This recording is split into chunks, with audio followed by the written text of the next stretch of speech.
Tadi si dokter Eni telepon saya. Hati-hati, lagi direkam sama Om Helmi. Ya, biarin aja, apa-apa. Saya bilang udah fotonya tadi keren. Pakai kacamata hitam. Tadi dokter Eni kan telepon. Sorry baru join. Pak RW, ini nggak bisa diambil obat-obatannya yang saya koordinasiin untuk warga-warga kita. Itu dikasih obat semua sama vitamin. Yang hamil dikasih, si Kori dikasih, terus si Anya di sana, si yang pada bergejala dikasih. Nggak ada yang nggak dikasih. Loh kok saya bisa, kok mereka nggak? Berarti kan mereka nggak ngerjain gitu loh.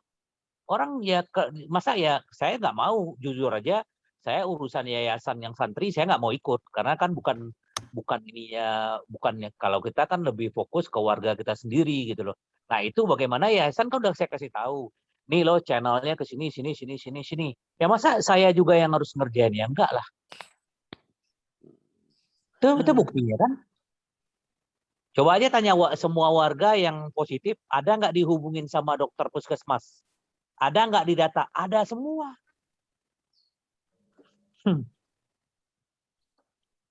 Gitu loh Om Ron. Om Dokter. Ya. Ya, artinya kalau untuk santri ini masuk ke Satgas atau enggak Om? Soalnya kan ini masih wilayahnya Satgas kan. Artinya meskipun mereka ada di bawah yayasan, tapi kan yurisdiksinya kan masuk di Satgas. Itu aja sih. Tapi kalau ya sebenarnya gini Om, kalau saya sih nggak pernah ya, selama ini nggak pernah saya membanding-banding. Cuman kan kita pengen tahu tanggung jawab yayasan itu gitu loh. Siapa sih yang tega ngebiarin orang lagi sakit gitu kan? Kalau saya sih jujur ya kan saya ngerasain sendiri gitu. Kalau saya ikhlas apa yang saya lakukan ya kan. Disinfektan lah apalah, nggak ada dari pihak masjid, dari pihak yayasan yang mengawasi selama ini. Kemarin saya udah ancam aja. Kalau tidak ada yang ngawasin waktu disinfektan dari pengurus masjid, saya nggak akan semprot. Baru datang Dodi sama Alfi gitu loh. Jadi menurut saya ya, saya juga bukan apa-apa gitu. Kayak Ivan, berapa kali saya kasih tahu. Bukan saya nggak mau Om gitu loh. Ya selama ini coba lah Om. Gimana rasanya waktu yayasan bukan kita mau apa ya. Bagaimana juga perasaannya Om Dr. Sani sama teman-teman yang lain. Kita nggak dianggap, dia lapor ke kelurahan, ke tim satgas sana, bla bla bla. Giliran ada, masa ya emang kita apa? Bukan saya nggak mau. Saya tuh paling seneng ngebantu tuh paling seneng. Tapi hal begini ya pelajaran buat. Dan sekarang contoh lah Om, dengan ada kejadian di masjid, apa yang mereka lakukan ketua, apa yang mereka lakukan? Bukan saya ikhlas apa yang saya lakukan, semua kita yang lakukan tuh ikhlas gitu loh. Tapi saya juga mikir gimana ya santri, ya udah biarin aja dulu kan sekarang kan udah ada data mereka kan udah dikirim ke puskesmas, si Om Dr. Sani kirim ke saya kemarin kan, si Ivan udah kirim ke sana, ya kita tunggu aja lah, biar aja mereka yang follow up. Kalau saya tiap warga saya follow up tiap hari ke dokter Eni-nya. Kadang 2 hari baru dibalas WhatsApp. Itu memang begitu karena mereka banyak yang terpapar ya. Kita belajar lah. Ya, kan ada 23 orang ya kemarin hasil yang terakhir. Nggak, maksud saya gini, Om Bobi, artinya kalau yang saya ikutin dari Om Huri, beliau udah nanyain ke pembina maupun pengurus gitu ya. Tapi ya selama ini juga kita kan nggak dikasih tindak lanjutnya kayak gimana, komunikasinya kayak gimana, harusnya kan diupdate juga tindakan mereka seperti apa sesuai dengan meeting kita kemarin waktu yang akhir itu Om kan Helmi suaranya hilang. Hilang, aduh maaf. Om Helmi dengeran kok di saya. Dengar kok, Om Roni aja nggak dengar. Berarti pencet gua dong yang error.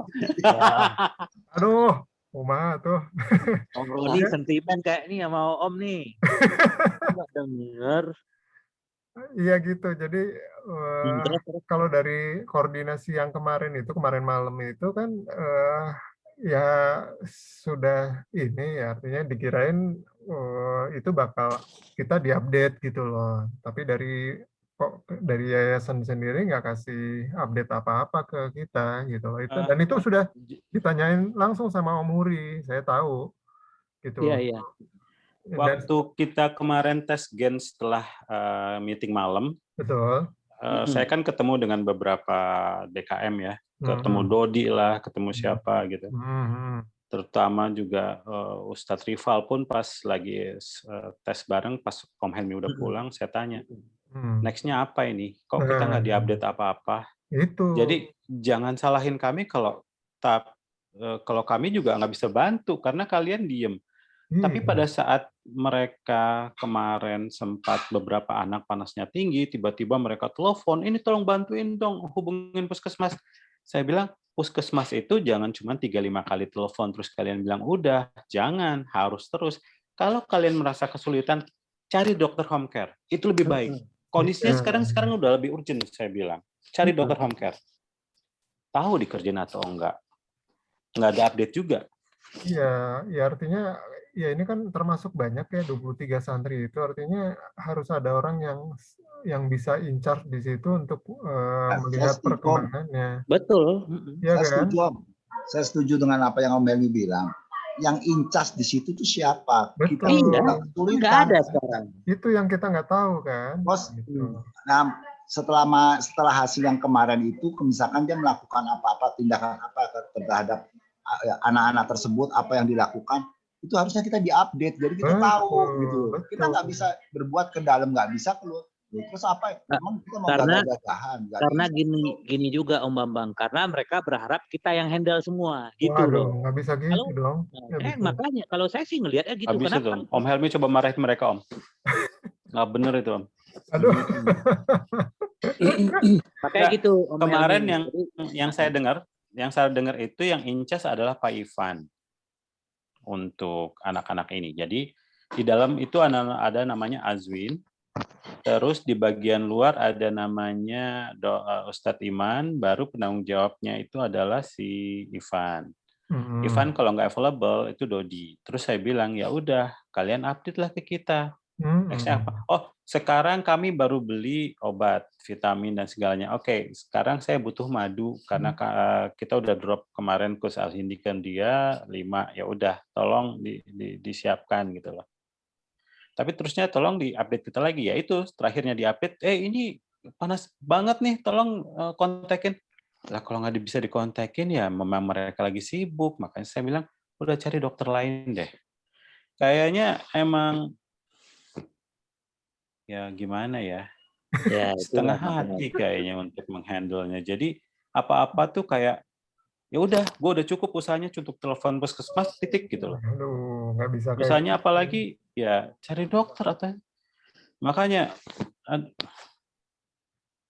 saya juga mau ya kan dari awal saya udah bilang saya tuh membantu ini dilema banget gitu loh. Di sisi lain saya juga ingin membantu, tapi kalian tidak berkomunikasi dengan baik, terus saya apa yang harus bantu gitu. Kan juga waktu kita di Zoom pertama kan saya bilang, rendahkan hati, ayo kita berkomunikasi yang intens. Kan saya jelas kan ada mereka bertiga yayasan. Tapi buktinya nggak ada sama sekali. Kemarin maaf ya saya nyambung ininya. Jadi yang makanya saya ngasih data ke Pak Bobi yang santri itu yang 28 orang yang tidak mendaftar itu. Tadinya saya tuh nggak tahu isinya mana, kok nggak dapat. Terus saya nanya ke si Ani udah ada yang dari santri kan yang ngasih laporan berapa orang gitu. Nggak ada ya. Waduh ya. Terus saya WA-nya si Pak Ivan. Pak, mana itu data santri itu, bikin lah itu datanya santri, terus umur berapa, terus gejalanya apa, yang ada ditulis semua gitu biar tahu kita gitu. Terus kirim biar tahu apa yang terjadi gitu. Status terus itu kasih kan. dapat apa aja gitu. Iya, betul itu, Dok. Baru dia udah lama akhirnya dia ngirim data gitu. Terus mereka ininya obatnya udah dapat gitu. Ya udah dapat dari dokter Hikmah, kasih obatnya ini. Dari mana? Beli katanya. Ya udah nggak apa-apa gitu, obatnya ini dibeli gitu. Ada nggak obat zincnya gitu? Belum, ya beli zinc nih, terus gitu ya. Nah udah gitu, udah. Jadi yang kita tanya itu, cara tanya lagi. Ada yang di sini di dalam daftar ini kok ada 3 orang apa 2 orang yang sesak, 3 orang yang sesak. Itu sesaknya gimana gitu? Sesak harus ke rumah sakit atau sesak biasa doang gitu? Punya alat ini nggak, alat oximetri gitu? Oh ada katanya. Jadi lihat, dicek kalau sesaknya di bawah saturasinya di bawah 93 berarti dia perlu rumah sakit. Tapi kalau enggak ya mungkin masih bisa dihandle di coma gitu. Udah. Jadi yang saya nanya dijawab sebatas itu doang tuh. Berikutnya nggak ada kabar lagi, diem aja gitu. Terus akhirnya saya juga bingung kok nggak ada diem-diem. Terus saya telepon Pak DKM, Pak Maulana. Pak Maulana itu 24 santri yang positif itu nanganinnya gimana mereka gitu tuh. Terus bilang, iya Pak, yang tanggung jawabnya Pak Ipan. Terus makannya gimana makannya mereka? Udah, soalnya saya tadi pagi kan yang kemarin yang janji mau itu kan untuk support makanan apa-apa kan dari Pak Mujoko. Sekarang Pak Mujoko sakit, berarti kan Bu Ayu kan pasti concern ke suaminya. Siapa yang mau megang gitu? Kan kita nggak tahu nih ceritanya gimana gitu. Pak Mujoko, Pak Maulana bilang, ya katanya Pak Ivan ini kemarin udah nyari catering katanya mau nanggung jawab mau bantuin buat handle 3 hari gitu 3 hari handle. Tapi pasti ya soalnya kalau mereka kelaparan ya nutrisinya jelek ya mereka akan makin berat sakitnya. Nah, gitu. di situ poinnya di Gitu. situ yang bisa dedicated. Jangan sampai mereka kekurangan makan gitu, jangan seperti itu. Jadi udah ada catering bener ya pasti itu catering itu gitu. Nggak ngasih kabar juga update mengenai makanan mereka itu gitu. Nah itu. Jadi ya saya kira juga jadi tanda tanya semua. Saya nanya ke Pak Maulana semua. Pak Maulana mereka dapat obat-obatnya udah. Saya juga udah resepkan sebagian. Tapi reportnya mana nggak tahu juga. Ya itulah saya juga sudah di dalam tuh ada ustadz yang jagain yang negatif gitu.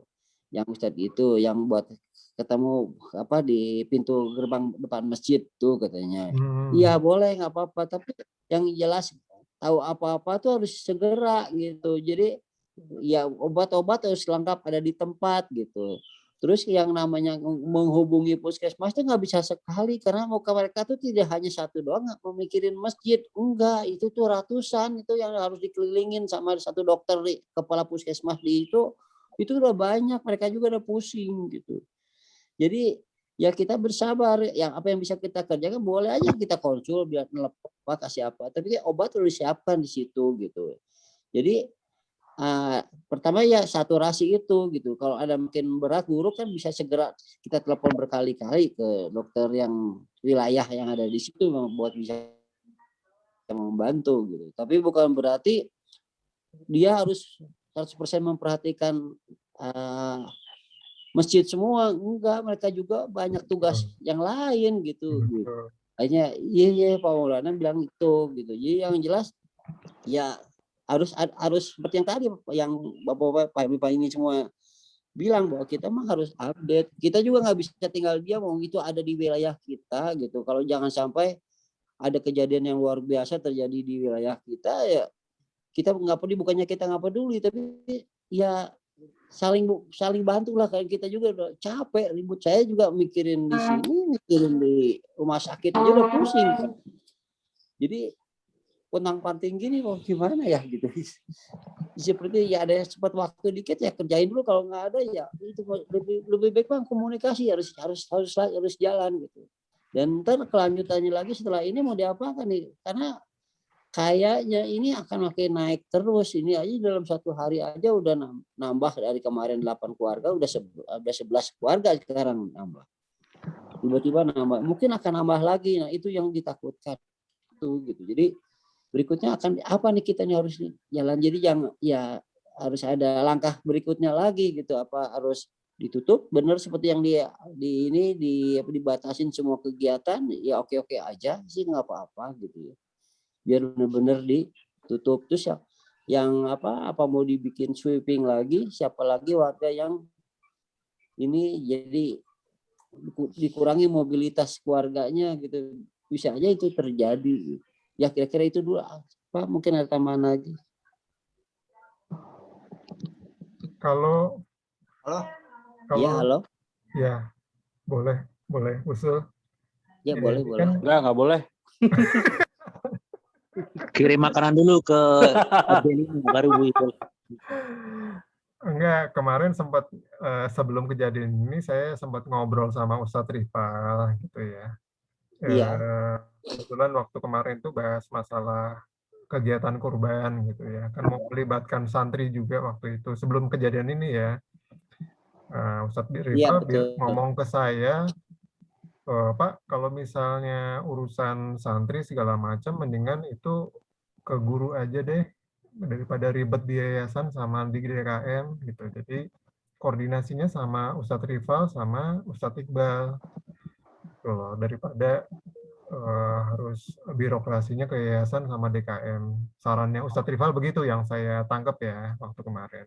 Nah, kalau ininya ke kasus yang sekarang mungkin bisa diterapkan begitu juga. Jadi kita bisa langsung koordinasi mungkin dengan gurunya, karena yang yang mengawasi langsung santri tersebut kan guru-guru DIPS ya, sama musrid yang ada sekarang gitu. Makanya mungkin kita ya ini aja sih permintaan dari Ustadz Rival waktu itu gitu, daripada ribet sama birokrasi di yayasan dan DKM, mendingan ininya langsung ke guru aja gitu loh. Itu dari Ustadz Rival kemarin kalau saya nggak salah tangkap. Nah, mungkin itu kita bisa ini dulu, artinya kalau memang dari yayasan nggak ada komunikasi, dari DKM juga apalagi gitu kan, itu mungkin bisa begitu. Soalnya ini yang saya lihat ini kan yang lumayan banyak kasusnya ada di masjid gitu. Iya betul. Ya, Yang satu kloter banget gitu. Dan itu ada di wilayah RW 013 kan. Nah, nanti Iya, kalau ada betul. kejadian luar biasa, ini orang tua mereka tidak ngawasin juga. Artinya mereka orang tua juga kan mempercayakan kepada yayasan. Tapi kan kalau dalam hal ini kan kita nggak ada komunikasi ya belum ada update juga dari yayasan maupun DKM untuk status dari santri-santri ini, perkembangannya bagaimana, terus kondisinya bagaimana, itu saya nggak ada komunikasi mungkin sama guru itu, mungkin Ustadz Iqbal maupun Ustadz Iqbal atau Ustadz Rival ya? Ya, kalau saran saya sih Om Helmi nih, kan tetanggaan tuh sama pengurus yayasan tuh. Tinggal teriak-teriak aja dari jendela atau gimana. Ya benar Om Helmi benar ya kan. Kalau saya pribadi juga, cuman kan biar masa ya yayasan tidak mau bertindak selama ini gitu loh, dalam kondisi kayak sekarang. Si ketuanya juga nggak ada, ya sekarang Pak Mujokonya sakit, Pak Ivannya kan ada. Ya kalau Pak Ivan bertanggung jawab harusnya kan berkomunikasi. Kayak kemarin saya bilang, Mang Surip jangan keluar dulu. Dia negatif. Nah seolah-olah nadanya seperti itu gitu loh, malah dikasih itu tahu. By phone atau WhatsApp, Bang? WhatsApp. Kan dari tekanan bahasanya kan kelihatan gitu loh. Ini kan orang negatif, masa nggak boleh keluar? Nah gitu loh bahasanya gitu loh. Jadi kalau saran saya ya memang ya kalau misalnya sekarang gini, sekarang kita ambil alih gitu loh. Berarti kan tanggung jawab kita semua. Sementara kan ya jangan gitu. Saya juga udah ngobrol juga sama Pak Rocky, Bang Rocky, Om Bambang gitu kan. Ya menurut saya ya kayak Ivan itu kan dia harusnya proaktif gitu loh. Kalau orang proaktif, kalau dia nggak proaktif, cuma nunggu dari kita dulu ya, saya nggak mau gitu loh. Ya, jadinya kan kita nganggapnya kalau diem aja kayak gitu kan fine-fine aja gitu loh. Iya, sebenarnya harusnya bridgingnya harusnya ada di Pak Masuri nih, kaki satu di sini, kaki satu di sana. Cuman kan beliau juga nggak bisa join ya. Iya. Jadi minimal masukan yang Om Helmi bilang, kalau misalnya yayasan nggak cukup care dan melimpahkan ke guru, mungkin insya Allah kita lebih mudah. Soalnya apa yang mereka lakukan sekarang dengan mereka ambil alih tapi cicing wae gitu ya, kalau kata orang Sunda mah, terus pada saat panas baru kelabakan gitu dan nyari-nyari kita kan nggak, sementara kita juga punya kesibukan gitu loh. Betul. Nggak fair banget gitu loh. Jadi kalau mau dibuka aja semua informasinya, kita juga akan siap bantu. Tapi kalau misalnya kayak gini ya,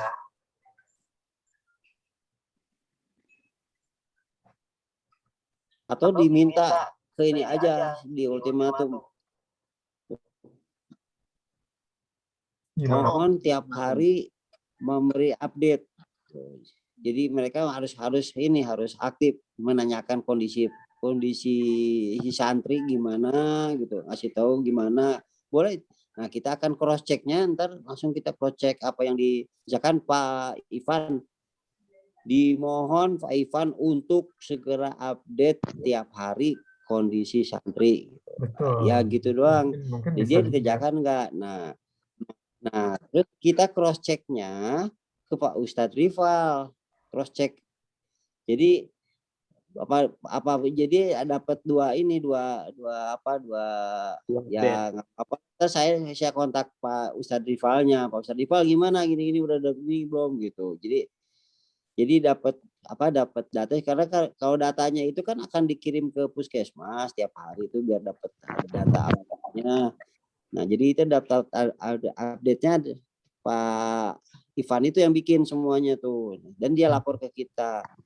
Nah, kita cross check-nya ke Ustadz Rival, udah ada nggak, ada aman nggak semuanya, kan dia ada di lapangan gitu.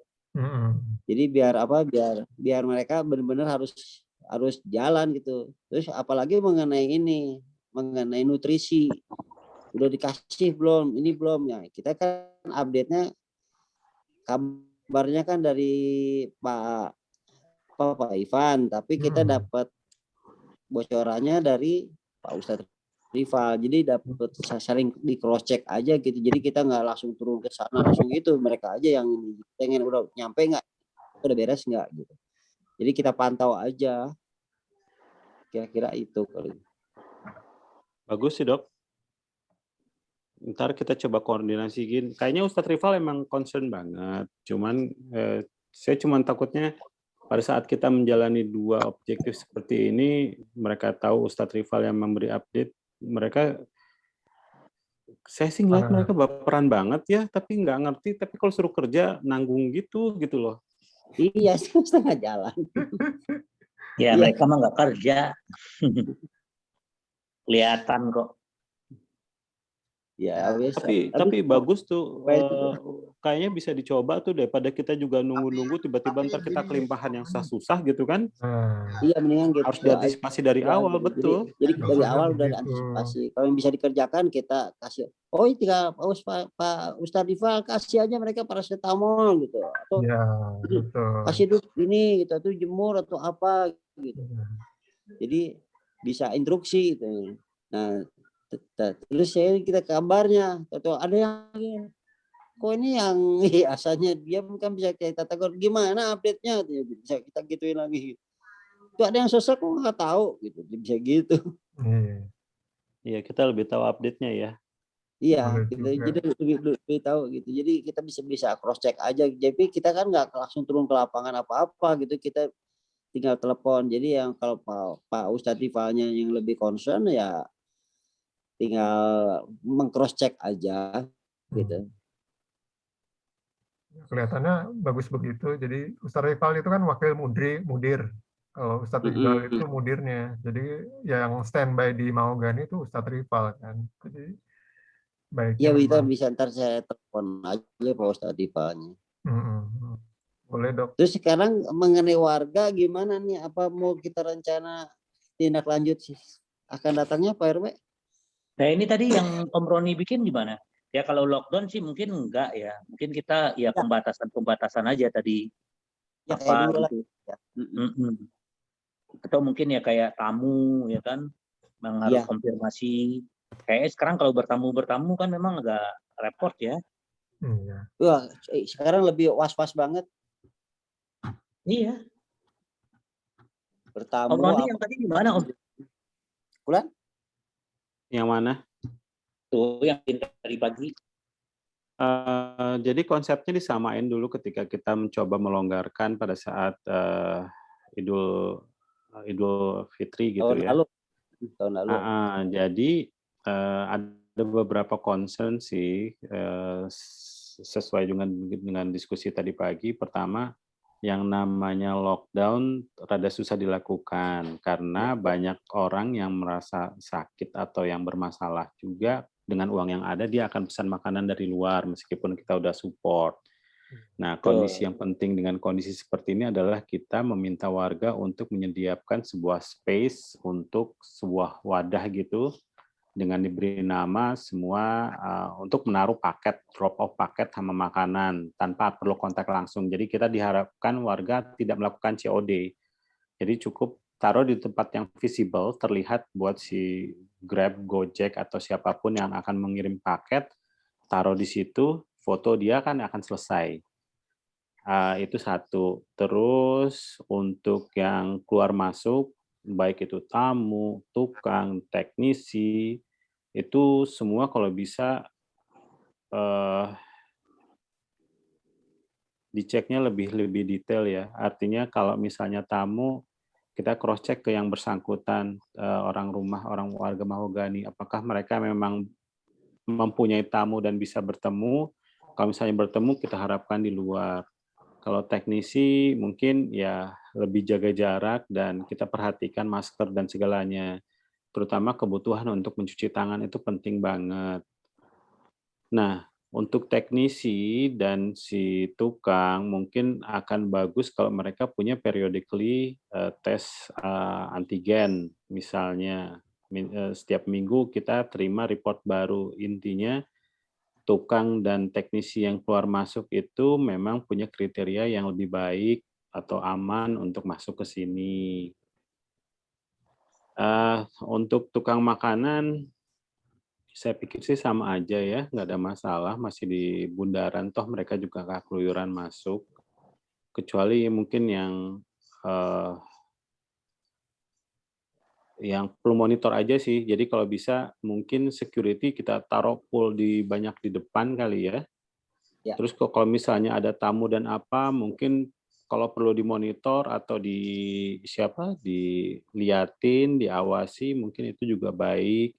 Tanpa bermaksud buruk, cuman kan kita mencoba untuk menghindari. Jadi lebih balik lagi ke awal sih, cuman sekarang monitoringnya lebih kuat. Jadi CCTV kan Om Bobi kemarin udah nambah beberapa poin ya. Iya, dia kelihatan semua sekarang. Betul. Jadi mungkin ada satu orang juga kali Om, entah itu Mas Supri atau yang satu lagi yang laki yang baru itu untuk monitoring CCTV. Jadi nggak cuma display only gitu Om. Jadi bisa ketahuan.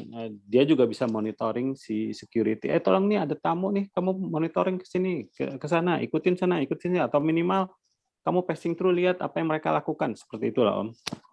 Jadi kita mencoba mengingatkan warga untuk lebih tidak banyak beraktivitas di luar rumah. Kalau toh beraktivitas di luar rumah, mohon maaf nih, kita akan awasi nih, entah dengan CCTV, entah dengan security.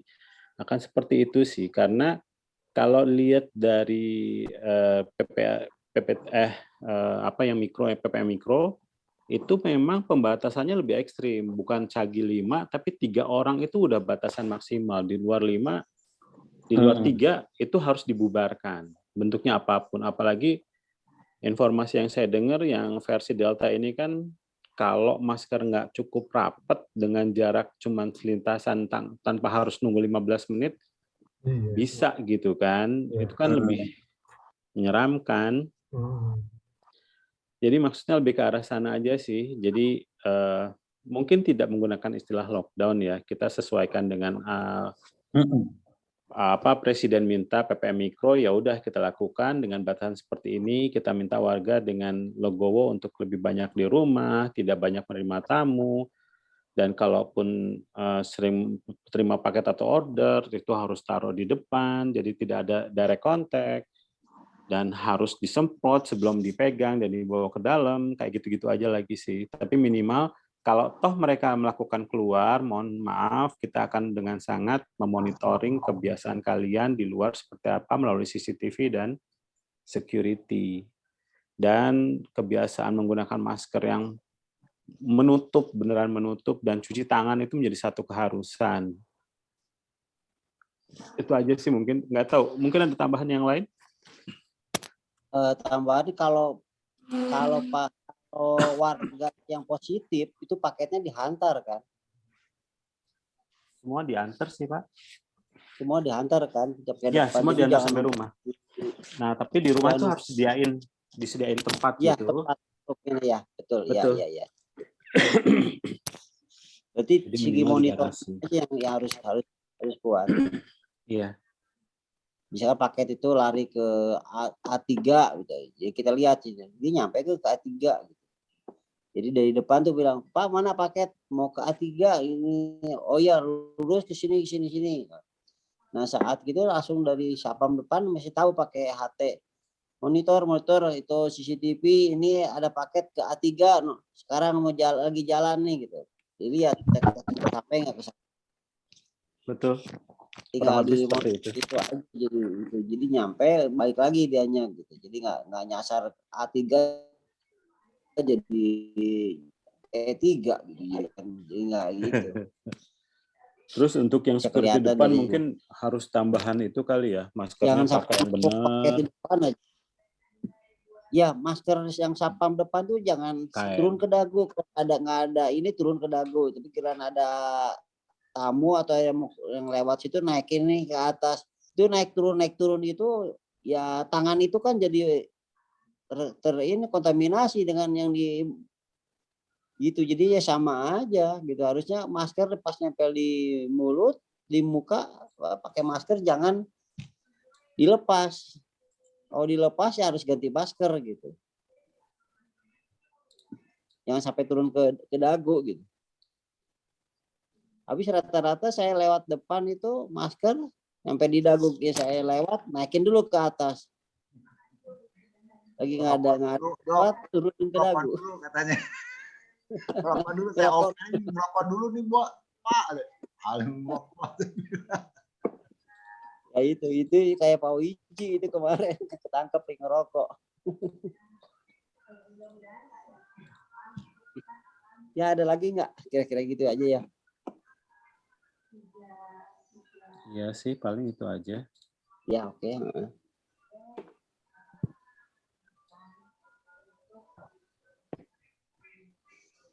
Udah kalau gitu kita tinggal bikin sosialisasi aja ya ke warga gitu. Harusnya gitu, rencana gini. Ya Pak Roni ya. Iya, itu aja sih Dok. Paling saya tinggal tambahin yang tadi masukan dari dokter. Ya, gimana Om? Ya. Note-nya yang hari ini tolong di-share ke kita ya. Nanti besok-besok kalau kita pertemuan, kalau itu kita bisa ngomong mungkin Pak Bob bisa di-share di info mana gue ini. Ya siap. Pak Dokter Sani yang nge-share deh, yang lebih berkompeten. Jadi, supaya kita tinggal bisa mengikuti apa yang ini sudah ada share-sharannya gitu. Kalau kita internal kita doang nanti kita nggak punya dasar yang kuat untuk ngomong ke warga-warga yang bandel-bandel gitu loh di depan. Ada yang ngelawan yang merasa punya mahogeni sendiri gitu. Iya. Iya Pak Bambang. Lepak aja Pak Bambang. Kemarin udah hampir berantem total nih saya. Aduh. Iya, habis gimana dikasih tahu nggak ngerti. Mau mosong punya tanggung jawab kayak dibuang ke kita sampahnya kan nggak lucu itu Pak Om.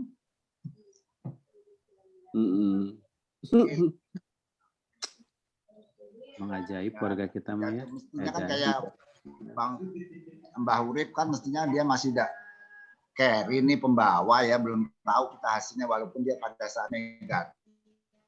Seharusnya Pak Ivan itu sebagai yang bertanggung jawab di situ bisa mengasih ngereh. Ini belum nanti 3 hari 4 hari kemudian kamu setelah hasil tes lagi kalau udah negatif, udah deh kamu mau pergi kemana saya kasih. Tapi kalau misalkan ini terjadi nih ya, baru pulang keluar terus menularkan orang lain, terus nanti di tracing sampai ke sini, matilah kita Pak. Yang kena juga nanti ngurus RW gitu loh. Makanya kan saya bilang, ini kok nggak ngerti sama sekali kayaknya.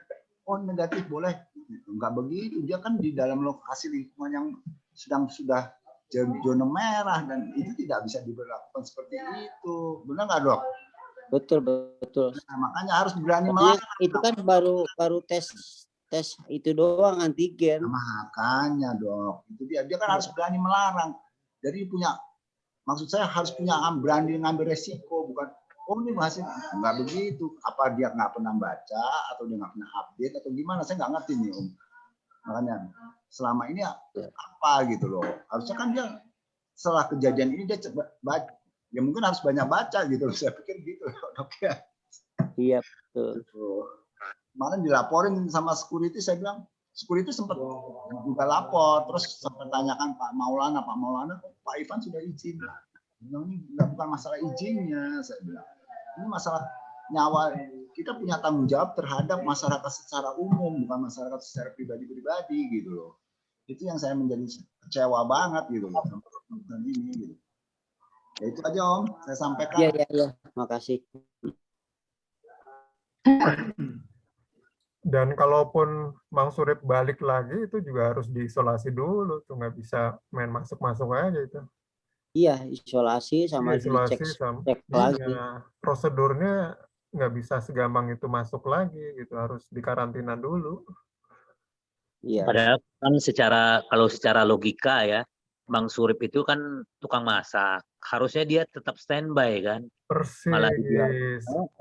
Jangan dilepas. Harusnya kan dengan kondisi santri lagi kena kayak gini, harusnya itu difungsikan dan ditahan, jangan sampai izin dulu, jangan diberikan, karena tenaganya itu dibutuhkan untuk masak gitu loh.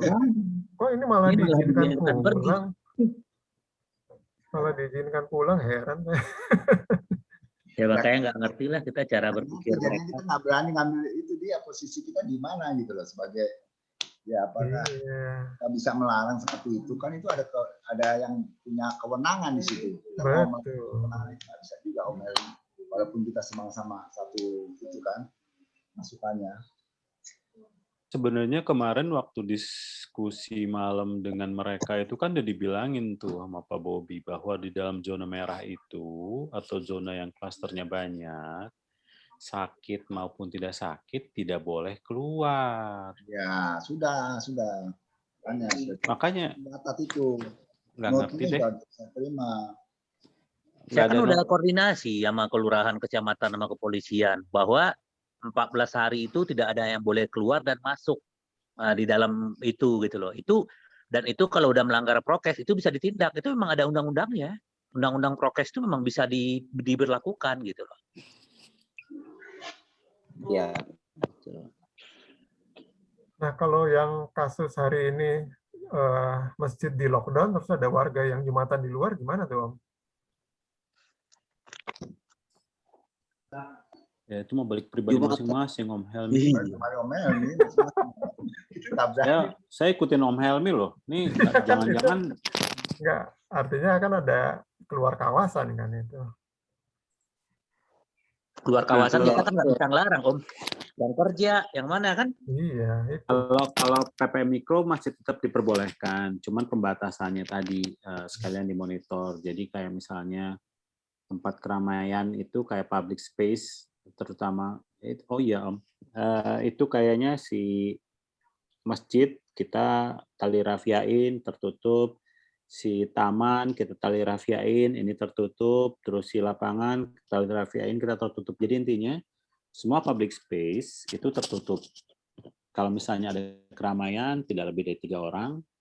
Terus kalau misalnya tempat makan itu juga nggak boleh nongkrong di situ. Kalau bisa cuman take away atau pokoknya sesuatu hal yang dibutuhkan itu tidak menimbulkan keramaian. Jadi cuma semuanya passing through. Itu masih diperbolehkan.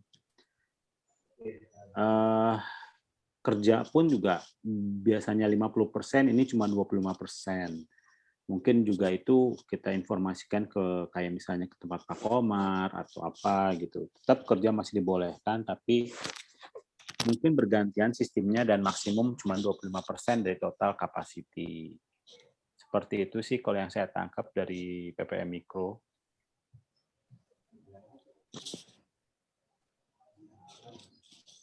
Iya.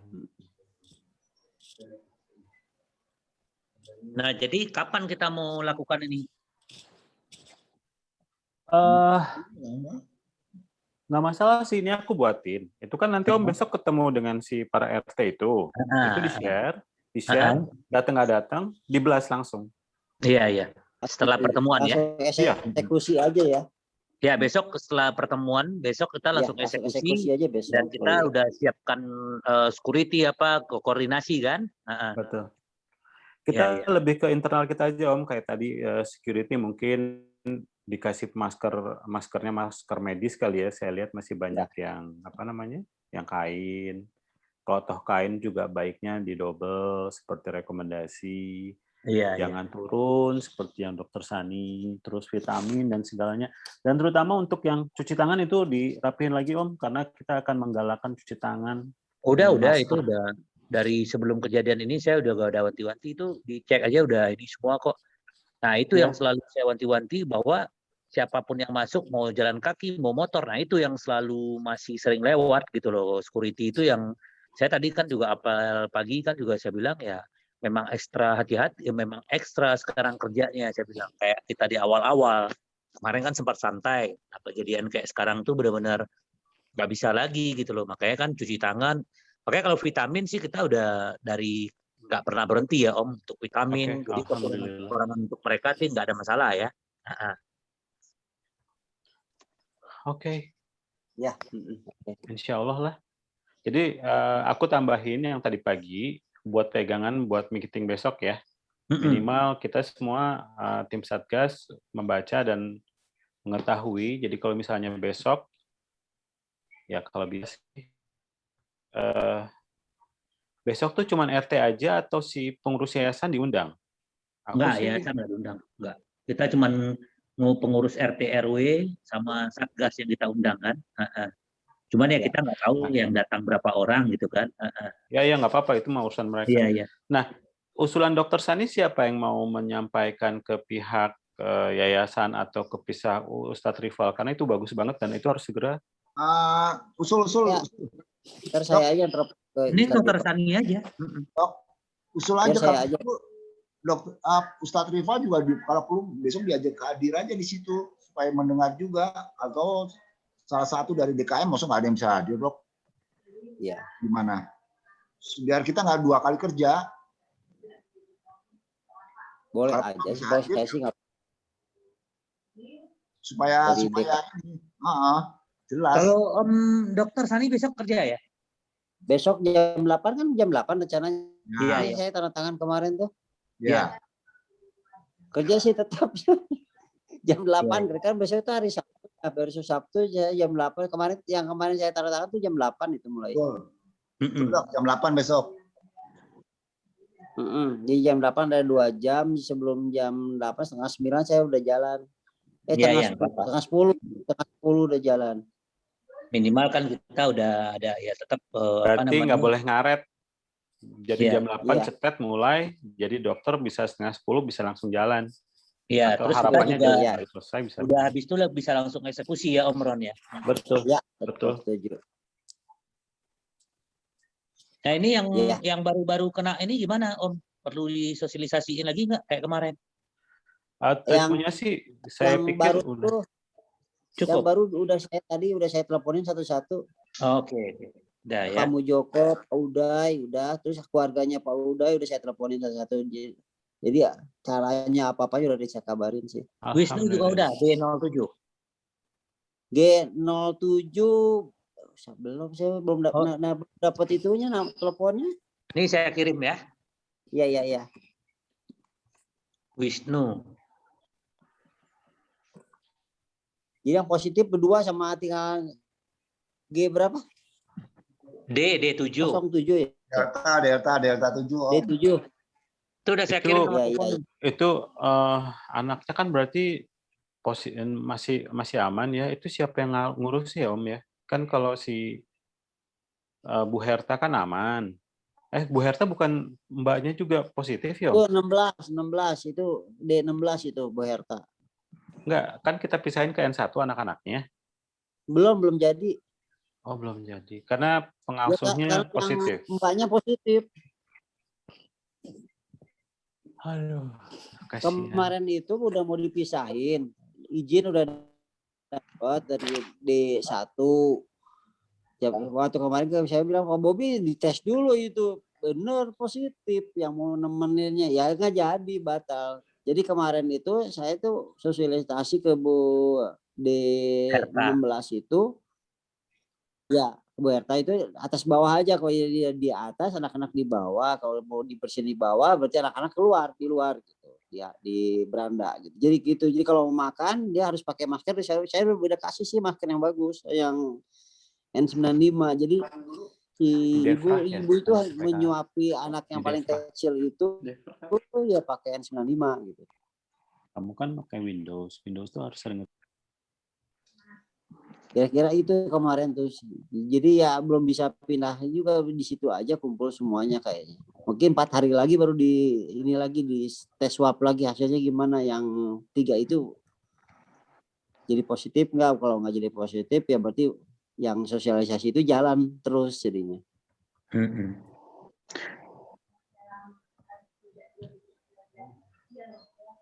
Oke. Ya udah. Ya, Melmi. kira-kira itu. Cukup. Ya paling Om dokter Ya, aja ya, nanti coba apa yang nelfon dokter Ipal deh, nanyain itunya gimana. Ya, terus saya telepon lah kita di filenya.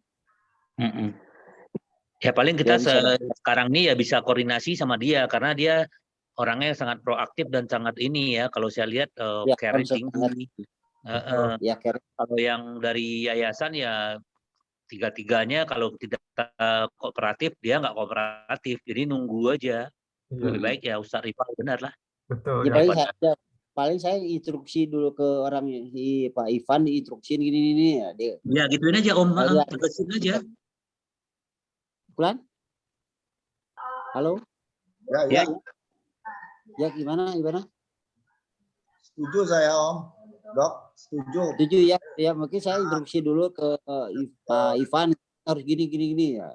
Dikerjakan nggak nyampe ke bawah. Jadi apa aja. Tinggal nanya ke Ustadz Rifal, dikerjakan. Oh ada, dapat nyampe gitu. Berarti kan nyampe beritanya, tinggal beres itunya gitu. Iya. Ya begitu Dok. Ya oke. Ya. Siap. Oke, siap. Oke. Ya. Masih banyak Om Dokter. Ketemu ya. Om Helmi. Ya, sama-sama Om. Tetap semangat, jaga kesehatan. Amin. Sehat tuh Pak Helmi. Iya, sama-sama. Jangan banyak nyanyi, itu serak-serak terus suaranya. Iya. Minum jeruk biar daya tahan. Minum jeruk. Iya. Ya. Om Helmi nggak boleh minum jeruk, keto. Iya. VCO saya.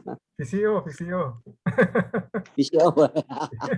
Ya, VCO bagus tuh. Iya. Iya. Ya, yang penting banyak senyum. Ya. Tawa dan senyum menaikkan imun. Amin. Mantap. Yuk, sehat-sehat semuanya ya. Ya, sehat semua. Makasih banyak. Ya, assalamualaikum. Assalamualaikum. Waalaikumsalam. Salam.